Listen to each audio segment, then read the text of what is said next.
They call you too soft, too sensitive, the one who says sorry for things that aren't even your fault. You apologize when someone bumps into you. You apologize for taking up space in a conversation. You apologize for asking a question, for needing something, for simply existing in a room. But what most people don't understand is that constant apologizing isn't weakness. It isn't low self-esteem in the way they think. Psychology shows that people who over-apologize aren't being polite. They're protecting something. And once you understand what they're protecting, you'll never see this behavior the same way again. Here's what's actually happening. 1. You learned somewhere very early that saying sorry made things calmer.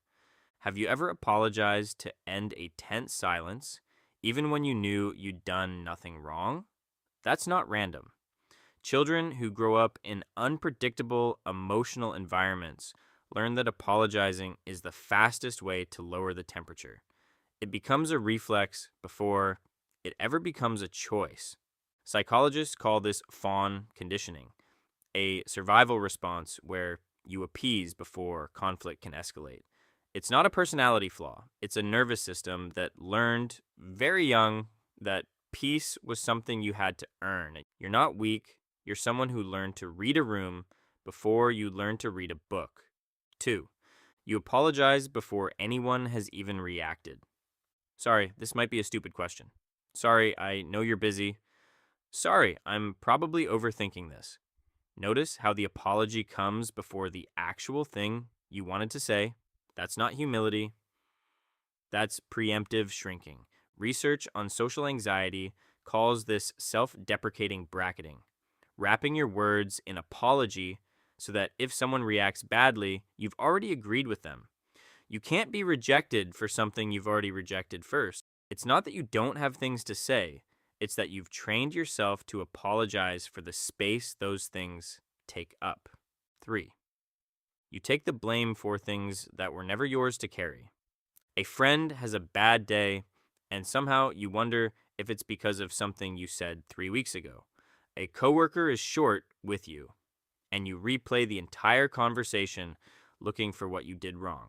The default assumption is always, it must be me. Psychologists call this hyper-responsibility when your sense of fairness has been calibrated so steeply inward that other people's emotions feel like your assignments.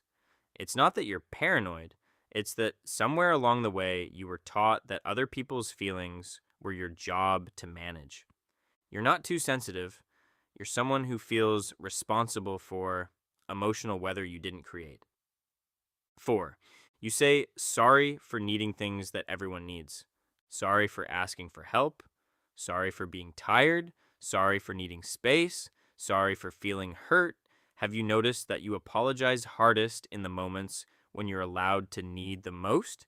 This isn't politeness. It's something psychologists call need shame. The deep, learned belief that having needs makes you a burden. So you apologize for them, hoping that if you frame the need as an inconvenience, people will be more willing to meet it. You're not high maintenance. You're someone who learned that needs had to be apologized for before they were allowed. 5. Your apologies are also, quietly, a form of control. If you apologize first, no one can criticize you. If you call yourself awkward before they do, the sting is gone.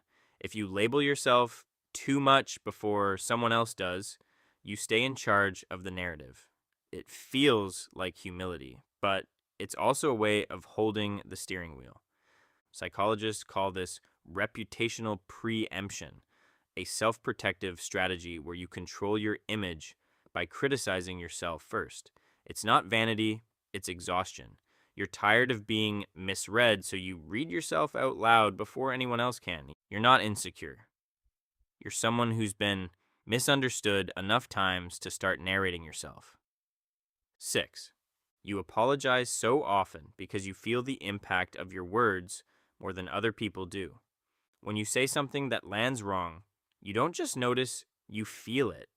The look on their face stays with you for hours. You replay it that night. You compose a follow-up apology in the shower the next morning.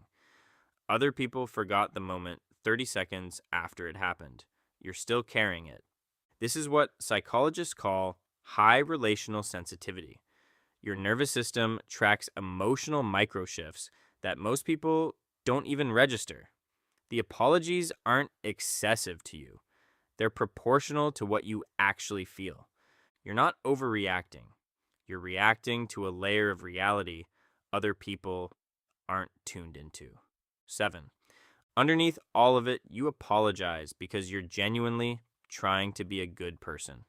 And that matters. In a world where most people don't apologize when they should, you're someone who apologizes when you don't even need to. The instinct itself, wanting to make sure no one was hurt by you, is not a flaw. It's a kind of moral seriousness most people never develop. The work isn't to stop apologizing. The work is to learn the difference between an apology that repairs something real and an apology that's just a reflex from a younger version of you who needed to stay safe. You're not too much. You're someone whose care just needs better aim.